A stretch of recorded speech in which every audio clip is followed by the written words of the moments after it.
खेजड़ी और वन्य जीव प्राणी, इन दोनों की बचाव के लिए, इनकी रक्षा के लिए आज से 300 साल पहले 363 व्यक्तियों ने अपना बलिदान दिया।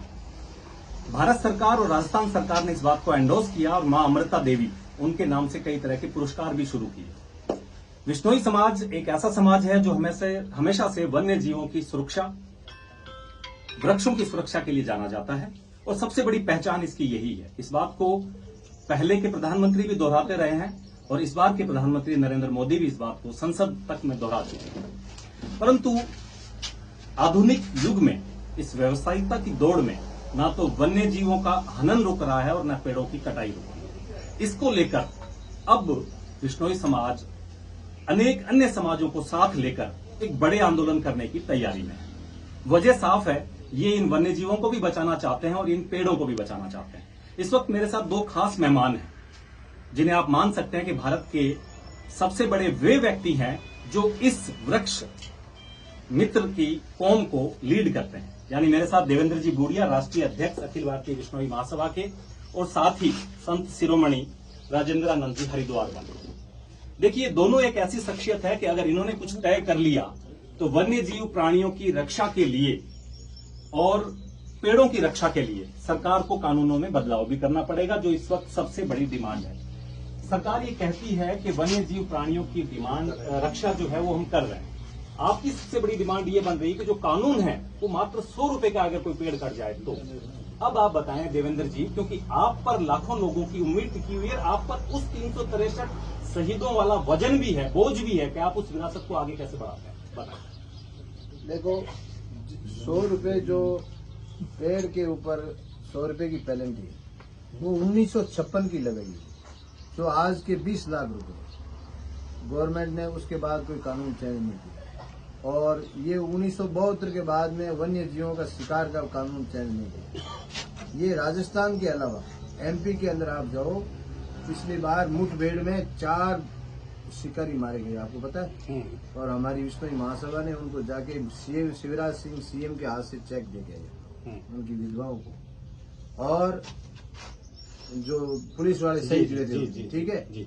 और वहाँ शिवराज सिंह ने मेरे एक लेटर पे 156 करोड़ की लागत, 27 एकड़ जमीन, जिसका नाम मां अमृता देवी पार्क इंदौर के अंदर लगाया और हमने मूर्ति स्थापित की। इतना महत्व देते हैं और 1 लाख रुपए इनाम पुरस्कार रखा है। राज्य सरकार है, चाहे गहलोत सरकार हो चाहे ये सरकार हो, ये बिल्कुल कदम नहीं उठा रही है। और यहाँ आए दिन शिकार हो रहे हैं, पेड़ कट रहे हैं लाखों की तरफ। एक तरफ ये कहते हैं माँ के नाम एक पेड़, अरे माँ के नाम एक पेड़, तो माँ ने लगाई वो पेड़ कितने 200 साल के पेड़ कट रहे हैं। कोई उसकी सुरक्षा नहीं, कोई कानून नहीं। इसका कानून में चेंज करना पड़ेगा।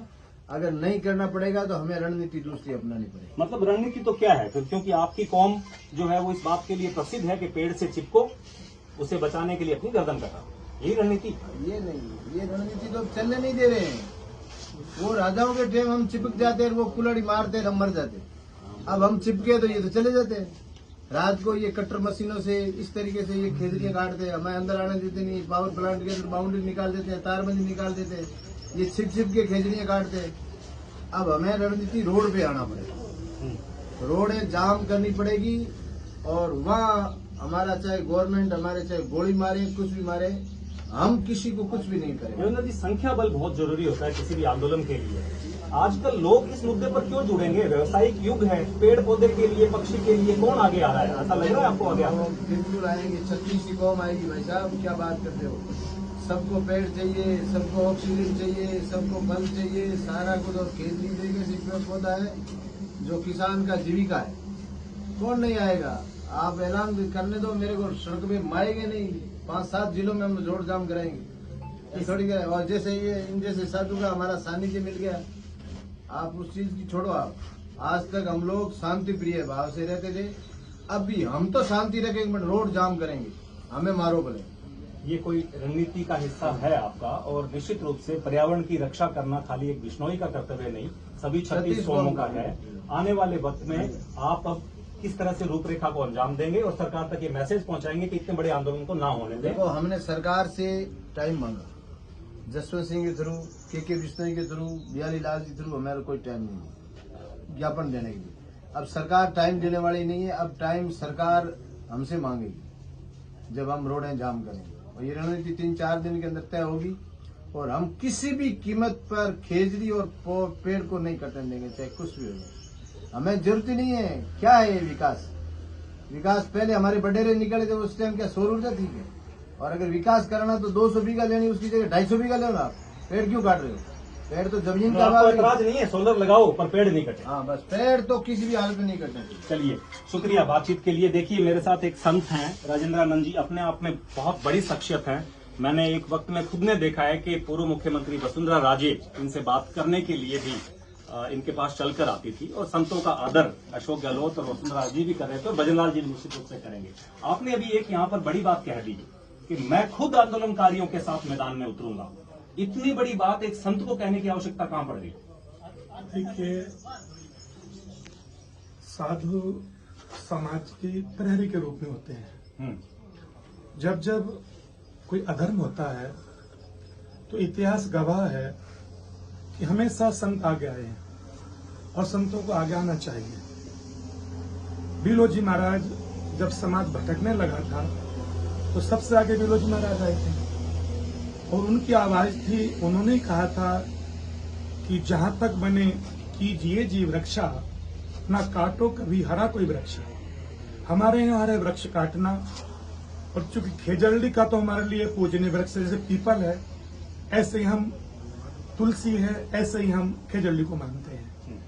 जब हमारे देश के यशस्वी प्रधानमंत्री भटिंडा की भूमि से बोल रहे थे तो उन्होंने कहा था, मेरे भारत में एक बहादुर कौम है, उसका नाम बिश्नोई समाज है। क्यों बोल रहे थे वो? इसलिए बोल रहे थे कि ये जो बिश्नोई धर्म के लोग हैं, ये स्वयं भी वृक्षों की रक्षा करते हैं, और वृक्षों की रक्षा करते करते ये शहीद हो गए। हमारे कोई 363 बिश्नोई शहीद एक बार हुए ऐसा नहीं है, अनेकों गाथाएं हैं। उन गाथाओं को मैं गाऊंगा तो रवि जी आपकी वीडियो लंबी हो जाएगी, लेकिन मैं कहना चाहता हूं, जब मेरे देश का प्रधानमंत्री कहता है कि ये देश ये बिश्नोई समाज एक बहादुर कौम है, तो उस बहादुर कौम को जिसके लिए वो जिंदा रहती है, उसको क्षति क्यों पहुंचाई जा रही है? हम ये डिमांड करते हैं राजस्थान सरकार से कि हमें आपके सोलर लगाने से कोई आपत्ति नहीं है। आप राष्ट्र को उन्नत करना चाहते हैं, कीजिएगा, लेकिन हमारी भावनाओं को, सनातन धर्म के लोगों की भावनाओं को, प्रत्येक धर्म के लोगों की भावनाओं को, विशेषकर बिश्नोई समाज के धर्म की भावनाओं को आप ठेस न पहुंचाएं। उसके लिए आज हम लोगों ने छत्तीसगढ़ में एक धरना, आप सामने सभी संगठनों के लोग थे, हर जाति के लोग थे, हर बरादरी के लोग थे। हमने अपनी शांति प्रिय उनसे डिमांड रखी है। इसके बाद हम लोग चाहे बीकानेर हो, चाहे जयपुर हो, हम बड़े से बड़ा आंदोलन भी करेंगे। अगर हमारी प्रार्थना स्वीकार नहीं की गई, हमने आपको बहुत हृदय से कहना चाहते हैं, आज कम से कम हमारी जो भारत की कानून व्यवस्था है उसमें 100 कानूनों में परिवर्तन किया गया है। तो फिर इस कानून में क्यों नहीं परिवर्तन किया जाता है? फिर 100 रुपए आज भी 1956 का कानून क्यों है? लगाइए आप 1 लाख जुर्माना उस पर। फिर देख कौन हरदक्ष कहता है, कोई हरदक्ष के पास भी नहीं जाएगा। तो हमारी जो डिमांड है, और ये डिमांड हमारी बहुत बढ़ जाएगी, क्योंकि अभी अखिल भारतीय बिश्नोई महासभा के अध्यक्ष जी के उद्बोधन आपने सुना है, वो भी इसके लिए तत्पर हैं। हमारे यहाँ जीव रक्षा राजस्थान के महामंत्री जी भी यहाँ पर, प्रदेश अध्यक्ष भी यहाँ पर उपस्थित हैं, और आज सभी संस्थाओं के लोग, चाहे वो बिश्नोई समाज हो, जाट समाज हो, प्रजापति समाज हो, सैनी समाज हो, गुज्जर समाज हो, हरिजन समाज हो, जितने समाज के लोग आज थे, उनको देखकर लगता था कि हम जल्दी ही इस कानून में संशोधन बहुत मर्यादा पूर्वक ले आएंगे। ठीक है गुरुदेव, क्योंकि आपका जो संबोधन था और आपने जो इस तरह से बिश्नोई महासभा की मांग के साथ ये बात करी, आपने ये कहा कि अगर मेरे को प्राणों की आहुति देनी पड़ेगी तो भी मैं दूंगा। तो आपको नहीं लगता कि आप सीएम साहब से कल बात करें तो ये चीज आगे बढ़ सकती है? देखो, हम फिर निवेदन करते हैं, ये हम लोगों को कोई हमारा ये दिखावा नहीं है, हमारा कोई ढकोसला नहीं कि हम कह रहे हैं। हम लोग चूंकि जिस समाज में हम जन्मे हैं, इसमें बलिदान की परंपराएं अनंत युगों से चली आ रही हैं। आज भी हर वर्ष कोई ना कोई 2-4 वर्ष में बलिदान हो जाता है। मेरे जैसे साधु अपने समाज के लिए यदि बलिदान भी हो जाए तो मेरे समाज का नाम रोशन होगा, मेरे धर्म का नाम रोशन होगा। मुझसे मेरे प्राणों से प्यारा मेरा समाज है। मैं अपने समाज को पर्वत के समान समझता हूँ और अपने प्राणों को तिनके के समान समझता हूँ। ये तिनका समाज के काम आए, राष्ट्र के काम आए, वृक्षों के काम आए, जीवों के काम आए, तो अपने आप को भाग्यशाली मानूंगा। रवि जी शुक्रिया। देखिए विश्नोई समाज जिस बात के लिए जाना जाता है वो यही है कि पेड़ों की रक्षा और जीवों की रक्षा। 29 नियम एक जिनके आधार पर एक धर्म की स्थापना कर दी गई। इस समाज के राष्ट्रीय अध्यक्ष और इस समाज के सबसे बड़े संत अगर इस बात को ये कहते हैं कि चाहे हमारे प्राण चले जाएं पर हम इस कानून को बदलवा कर रहेंगे, चाहे हमें सड़कें जाम करनी पड़े, साथ में इनके संत ये भी कहते हैं कि इतनी नौबत आएगी नहीं और शांति से बात निकल जाएगी, क्योंकि पेड़ पौधे खाली विश्नोई के लिए नहीं बल्कि पूरी प्रकृति के लिए होते हैं। तो ऐसी उम्मीद की जा सकती है कि समाज के इन दो पुरोधाओं के आह्वान के बाद में अब लोग जो हैं वो सरकार पर इस तरह का दबाव डालेंगे कि 1956 का टेनेसी एक्ट जिसमें मात्र 100 रुपए जुर्माना एक पेड़ काटने पर है, उसमें बदलाव के लिए अगली विधानसभा में विधेयक जरूर लेकर आएगी। शुक्रिया।